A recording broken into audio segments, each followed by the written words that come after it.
Come on in to Margaret McSweeney's Kitchen for Kitchen Chat, where every week you'll meet chefs, cookbook authors, foodies, gourmets, and just plain people who love to eat. And along with laughter, chat, recipes, and stories about food, you'll sometimes also hear words of inspiration, love, and hope. As Margaret always says, Kitchen Chat is food for the senses and food for the soul. So grab a cup of coffee, put your feet up on a comfy chair, and get ready to spend a little time with Margaret and her friends. Hello, everyone, and welcome to Kitchen Chat. This is your host, Margaret McSweeney, and I am just so delighted you're joining me virtually here in my kitchen today, and thank you for connecting with me via Twitter, on my Twitter feed at McSweeney, and on Facebook, Kitchen Chat, Instagram, Margaret McSweeney, and on my YouTube channel, Margaret McSweeney. It's so fun to hear from you and to share this culinary journey with you. As many of you know, my biggest regret in life is not going into the kitchen with my father, who was an incredible gourmet home chef and passed away almost 25 years ago, just a few months before my wedding. And midlife, this is just such a wonderful experience to understand and discover his joy of cooking and to share this journey with you. So thank you for joining me in my kitchen today. And we have just such a very, very special guest who truly needs no introduction. I am just so honored to introduce you to Dana Cowan, who is the editor-in-chief of Food and Wine magazine. Dana, welcome to Kitchen Chat. Thank you. So happy to be here. Oh, it is so fun. And I love, love, love your new book, Mastering My Mistakes in the Kitchen. And it just gave me such a peace of mind because, as my listeners know, I am not a very good cook. And just to read your incredible experiences with the chefs and your own culinary journey and to have it in this beautiful book, it's just exciting. Congratulations. Thank you so much. It was so much fun to do. I certainly relate to anybody who has problems in the kitchen. So I feel we're kindred souls before we even begin. I love that. And in the spirit of our discussion about mistakes in the kitchen, I reached out to some listeners to have them share some of their mistakes. And also, you've given me the courage to share one of my biggest mistakes too, if I may. Oh, I can't wait to hear it. It's pretty embarrassing. But anyway, this is what it's all about, learning in the kitchen.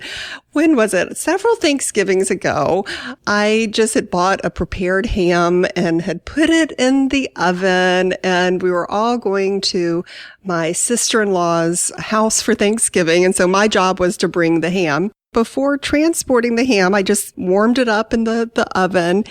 And when I pulled it out, I don't know what I did, but I ended up getting branded in the neck by the Thanksgiving ham.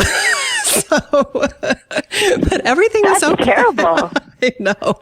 Everything was okay. I was able to put some lotion or whatever, and it's fine. I am scar-free, but it scarred my courage quite a bit in terms of cooking. So you have just renewed my confidence, truly, Dana, and I can't wait for the listeners to hear about your journey and learning through your mistakes and mastering your mistakes in the kitchen. I come from a long line of non-cooks. My mother didn't cook. My grandmother didn't cook. I don't even think my grandmother cooked. I'm not really sure what all those families ate because they weren't spinsters sort of eating Ritz crackers. But somehow it came time for, me to go out in the world, and I didn't know how to cook, and it didn't bother me too terribly much. I would have friends over, and, sometimes I would burn things, sometimes I would undercook them, but I still had my friends and family around. We had a pretty great time. But then after a while, after I'd been the editor-in-chief of Food and Wine magazine for, I don't know, let's say 10 years, 15 years, I thought, this is crazy. I don't have to keep making mistakes. I could actually learn. And more than that, I could learn from people who really are experts, because I count among my friends some of the greatest chefs in the world. So that's what I decided to do. I thought, you know what? Time to tackle this. Time to get better. And time to enlist your friends to teach you to cook. And the result of that experience is captured in my new book called Mastering My Mistakes in the kitchen. And I feel like some people write cookbooks and it's a collection of recipes and it's sort of an examination of a place. You know, it's deep, all about Italy, or it's an examination of a cooking technique, like all about roasting. And I feel like my book is my autobiography through failure in recipes. And as such, it's pretty funny and hopefully very useful. Yes, it is delightful and delicious. And I love the recipes you share too, and the experiences and your chef honor roll and many Chicago chefs, I might add. That was so exciting to see with, with Chef Rick Bayless, and how you, if you could share that excerpt from the book about, was it the Mexican shrimp? Yes, absolutely. I was making a very, very simple shrimp with garlicky olive oil. And, you know, it takes a bit of peeling to peel that garlic. And so, but I did that fine. Mm-hmm. The way I peel garlic is I, smashed it with the bottom of a can. And so that was good. But the problem happened when I was trying to get the garlic to soften. I was cooking it in the oven just as the basic recipe said. And I just could not get this garlic to soften. I had 2 kids that I was trying to feed, and they were actually 3, and they were getting very impatient. They're like, we don't really care. Can we just have the shrimp without the garlic sauce? Like, no. I've got this under control. And so I finally gave up and sort of smashed the garlic myself. And they thought it was very good, but I do not think they thought it was worth the wait. So I went to Rick Bayless. He gave me a stovetop way to do it, which was so smart. And, Rick is as you know well, is a great, great teacher. And just, learning a tip or two from him was great. And doing it again and realizing that this dish is so simple reminded me that sometimes when you're trying to do things the right way, sort of in quotes, it can happen much more quickly if you get a little lesson first. That's true. And just the simplicity too. And what I love about this book too, Dana, is you make it seem doable for all of these home chefs out there with gourmet ambitions and wanting to learn and expand the palate. You really break it into easy and doable steps. I can't wait to try the roasted salmon with mustard and panko recipe. Can you share a little bit about that? Yes, that is one of the easiest recipes in the book, and therefore one of my absolute favorites. You take a side of salmon, you smear some mustard on it, and then you take panko, which is Japanese breadcrumbs, you mix them with olive oil, and then you pat it on top, so you make a little crispy layer. Then you have this sort of pungent mustard, and then you have this silky salmon. So you've got, even though it's only a few ingredients, you actually have quite a bit going on texture-wise and flavor-wise. And you pop that in the oven, and the only real potential challenge here is if the piece of salmon that you have has a skinny part and a wide part. My tip for everybody in that regard is make sure that you get a cut of the salmon where the depth of the salmon is the same for the entire piece. So you're not getting an end piece where it gets a little bit flat. Because then what happens is that flat piece overcooks while the other is cooked to perfection, or the reverse, that you cook the thinner piece to perfection and the rest of it is kind of raw. That recipe is great for the novice cook because you can just save yourself from ruin by getting the right piece of fish. And here's my question too. Do you leave the skin on, or do you take the skin off with salmon? I just get a little intimidated about that. I cook with the salmon skin side down on the tray. And then I don't like serving the skin, so I pick it up off the skin when I serve it to my guests, when I cook it in this way. That said, crispy salmon skin is absolutely delicious, but that would be for a pan-fried version or, something that was not prepared roasted in the oven. Okay, that's great to know. And then I love the chef tips from Eric Ripert. I never can pronounce his name correctly. Is it Ripert? You got it totally right. It's Eric Ripert. Ripert, yay.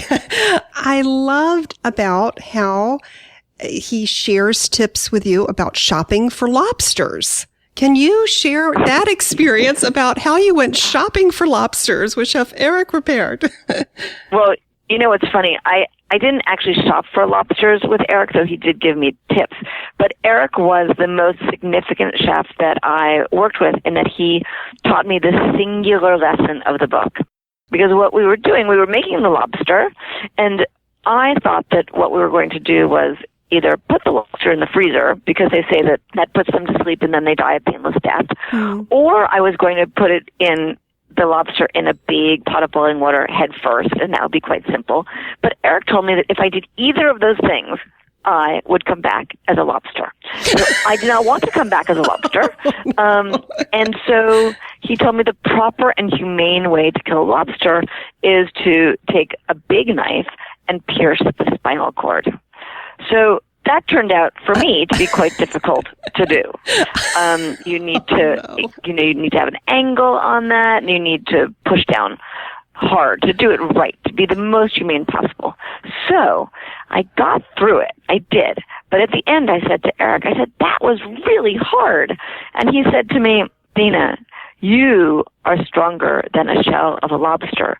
Your problem was not the lobster, but you were not focused on the tip of the knife. And I thought, you know what? The biggest lesson that I learned from all of the chefs, from all of the cooking that I did, is that if you can just focus on the task at hand and not think about anything else, don't think about how silly you look, don't think about how scared you are for the lobster, don't think about how big the knife is, don't think about any of those things, but think only about the task at hand, and you will be a great, great cook. That is just so good to hear about focus on the tip of the knife. But I have to ask, was the lobster like trying to escape? I mean, how were you holding a lobster? The lobster was not too squirmy, to be fair, which is good. Good. So a little bravery in the kitchen. Oh, and then I discovered some dishes I've never heard of. I'd love for you to share with the listeners, and pardon my mispronunciation of this. Is it Fideos with chorizo chipotle? Oh, yeah, the Fideos. So it's basically a stewed crispy pasta. I love making Fideos. It makes me feel very Spanish, because that's where it's from. And my problem with making the Fideos, which is made by taking pasta and breaking it into sort of 1-inch shards before cooking it with the chipotles, was that the pasta went all over my entire kitchen. But once I got over that, I still had some problems, because once I got the pieces to be the right length, then you sort of have to fry them before you put them in the sauce. And it turned out that no pot in my kitchen was big enough to sort of fry the pasta pieces. And so I had friends there, and they were watching me, first of all, break the pasta all over the joint, and then try to stir fry it in one pot where it was clearly too much. So then I had to take over another burner. And so there I was, looking like a short order cook with my broken pasta. But eventually it all came together in this thick, rich, delicious, slightly smoky, tomatoey sauce that is the base for Fideos, and we had a delicious meal together. Oh, that just sounds great. And the New York City chef Alex Stupak, is that right, was the one who helped Alex you with Stupak. that? Yes. Alex Stupak is opening a restaurant soon. He's an absolute genius with Mexican food, and he's done tacos galore. But he gave me the idea for that recipe originally, and then I asked him, because it was so tasty, but it also had chorizo, which is sort of a spicy sausage in it. What would he do to make it vegetarian? And he had the suggestion to just use really meaty mushrooms. And so I think this is actually a very satisfying dish for vegetarians. That is a great idea. Now, the other thing, because for these next few months, for November and December on Kitchen Chat, we're talking about building new traditions for the holiday season. I guess, first of all, do you have any special food traditions for your holidays? And also, what are some of the recipes from the book that listeners might try to bring new holidays to their table? We do have a bit of a tradition in my house. We all go to my mother's, and My mother is the most wonderful host. She loves having people over. She sets a remarkable table. She's excellent at shopping for desserts, but she actually doesn't cook, as I mentioned. So even though she is the hostess, she's not the cook. So she basically gets our Thanksgiving dinner from a takeout shop, which, as you can imagine, it's actually quite good. Yeah. It's a little bit less work. For the longest time, I have not had to contribute anything to the Thanksgiving holiday table, even though from time to time I really want to. In my book, I talk about the simplest turkey ever. My problem with making a roast turkey is that you need to turn the turkey in the middle. And, you know, a hot, greasy, slippery bird that's quite heavy and not at a very easy angle to reach because it's inside your oven, you know, always daunted me. And I've torn skin. I've made this beautiful turkey sort of get a little mottled. So Jonathan Waxman from Barbuto is the one who said, you know what, you can actually just cook the turkey, you know, in the same direction the entire time with the breast side down. And to me, that was the greatest release, the greatest, it just made me feel like, okay, I can do this. So that was one great trick. And then I heard this other great trick that I loved, which is if you're worried about the breast meat cooking at a different rate than the legs, because the breast meat often dries out while the legs are still cooking, all you need to do is take the turkey, turn it upside down in a bowl of ice where only the breast touches the ice, and all of a sudden you'll chill the breast meat down enough that when it cooks in the oven, the legs will cook more quickly because they're at a higher temperature when it goes into the oven. And I thought that was the most brilliant tip I'd ever heard. That is great takeaway advice. Listeners, this is wonderful. Wonderful news. And there are just so many other recipes that can accompany the Thanksgiving meal or in other meals during the holidays. And any great tips for the leftover turkey? Do you have any recipes that might work for that in the book? The leftover turkey in my house goes very quickly. It just goes into sandwiches. There's a delicious jardiniere sauce that I serve in the book with pork sliders. It's made with mayo, ketchup, and chopped pickled vegetables. And so it's a very clever sort of cheat of Russian dressing.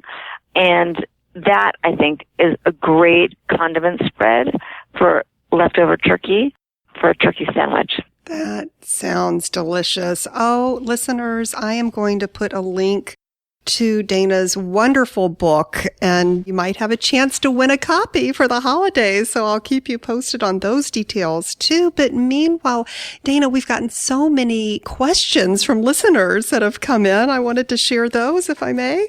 Of course. Oh, great. One of my favorite chefs, Chef Eric Lindlard, he actually made the wedding cake for Prince Charles and Camilla. Anyway, he wrote a note from London asking you, what are your 3 desert island foods if you had a choice, and why? Well, one would definitely be chicken, because the great thing about having chicken on a desert island is you could also get eggs. That's true. I mean, I think that I would have a chicken and a cow, because if I had a cow, I could have milk, which means I could have butter, which means that all of life would be good, and I could have steak eventually at some point, and it would be very large. And then I would probably want like a cocoa tree so that I could have chocolate, because I have a really terrible sweet tooth. Now, are there some special sweet tooth recipes in your book, in your new book? There absolutely are. There is a bread pudding that there's a really good shortcut. So you take the bread pudding and you toss it with melted ice cream and Nutella. And so you basically have a Nutella ice cream bread pudding that is very sweet, but very rich and delicious.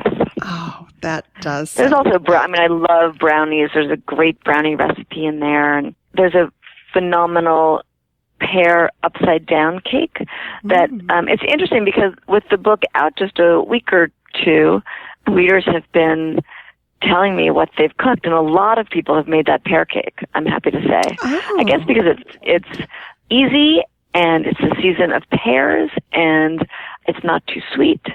So that's a good one to try. That sounds great. I'll definitely put that on the list. Amanda, who is a home chef, asked, from your journey, what has become your everyday go-to kitchen tool? Well, that's a good question. I think that the baking sheet is probably my go-to kitchen tool, and that I love to roast things. And I was having some trouble roasting things. I was burning the bottoms and having the tops of things raw, but I think that roasting is such a fantastic way to get great flavor out of just about anything: fish, meat, poultry, vegetables, even dessert. So my baking sheet is probably my go-to. And may I ask what kind of baking sheet it is? What should we be stocking? Because my cookies always burn. Oh, they do. Oh, I have at least a few tricks for you. I have an all-clad gold baking sheet. It doesn't buckle. It's really, really solid. I love it. If your cookies are burning, yes, you will want to do what I learned from these star chefs, which is double your baking sheet so that it diffuses the heat. Oh. And another thing that you could do is put parchment paper down between the pan and your dough. And another thing you could do is to double check the temperature of your oven. It might say one thing on the dial, but be a totally different temperature inside. And lastly, I would say you'll want to turn your baking sheets. So, when you're halfway through, turn them so that whatever was in the back right corner then comes up to the front left corner. And that way you'll ensure a more even cooking, and hopefully you'll avoid burning. Great. Now, do you have a convection? Because the oven, I have this convection option, and I'm too scared to press the button. I don't know what's going to happen with that. Press it. Try it and tell me what happens. I don't use a convection oven. Okay. Oh, goodness. And then Colleen Coble writes in, do you have tips on putting spices on a rack by the stove, or is it important to put them in a cabinet because of heat? She is remodeling her kitchen. I would say it is extremely, extremely important to keep your spices away from the heat. They will dry out and lose their flavor so much faster if you have them anywhere near a heat source. So that could be the stove, but it could also be a window, depending on where you are, could also dry out your herbs and spices before their time, in a room that was stuffy and warm. So you definitely want to keep your spices in a cool, dry place. Great to hear. Tommy Frendrassi wrote in, what is the biggest misconception people have about choosing wines with meals? I think the biggest misconception is that there is the possibility of the perfect match. 10% of the time you can have a perfect match. 10% of the time you can have a horrible match, but 80% of the time you're going to do pretty well. And so I think that people should drink what they like, and they should not focus too much on making the match perfect. That's great to know. And of course, in your wonderful Food and Wine magazine, there are great pairings and tips as well. Louise Mason Sattler wrote in and said, it's snowy and cold. What is your warm-up comfort food? Especially a recipe from your book. A couple of those. I have a Swiss chard and lentil soup with lemon that I just love because it's bright because of the lemon, it's warm because it's soup, it's healthy and hearty because of the lentils and the Swiss chard.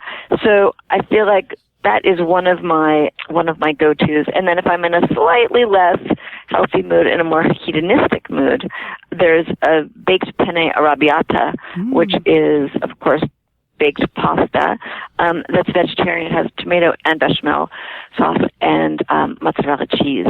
And so it's gooey and delicious and warm, and you can make it ahead so that, when the bad weather does come, you're completely prepared. That sounds great. So Louise will make sure you look in her book for those delicious recipes. And then Karen Logan Pfeiffer wrote in and said, what was the best and worst dish you've ever had on Top Chef? I will never reveal that. Top Chef is a pleasure to do, and the chefs often have, really difficult challenges. I would stay away from worries. Any adjustments on those. No worries at all.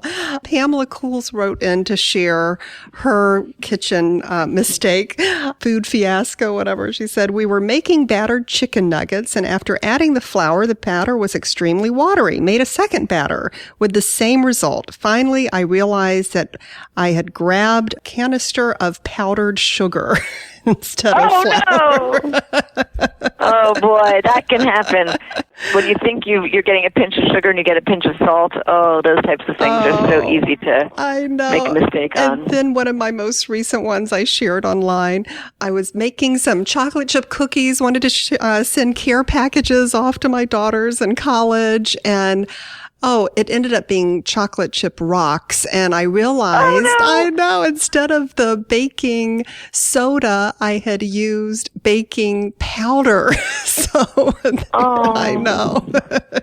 But it's okay. It's okay to make mistakes in the kitchen. And that is what I'm embracing. And I think you help everyone embrace that too, that you can master the mistakes in the kitchen. And your book, Mastering My Mistakes in the Kitchen, just not only is a wonderful resource of fabulous tips, recipes, and ideas, but also it is just full of confidence to share with the home chefs to really make it food and wine worthy. So this is so exciting. Thank you for sharing this, thank Dana. You. This is wonderful. So listeners, I'll make sure that I put a link to her website, to her book, and details will be forthcoming about how you can win a copy of Mastering My Mistakes in the Kitchen by Dana Cowan.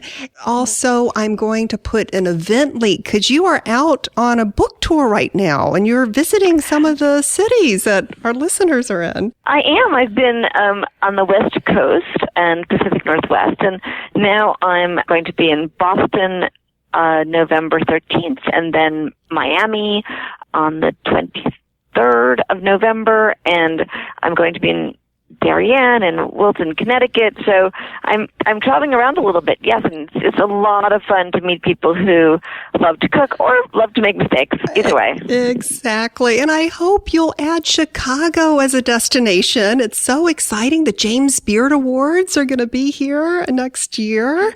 I love Chicago. Chicago is one of the greatest food cities in the entire country.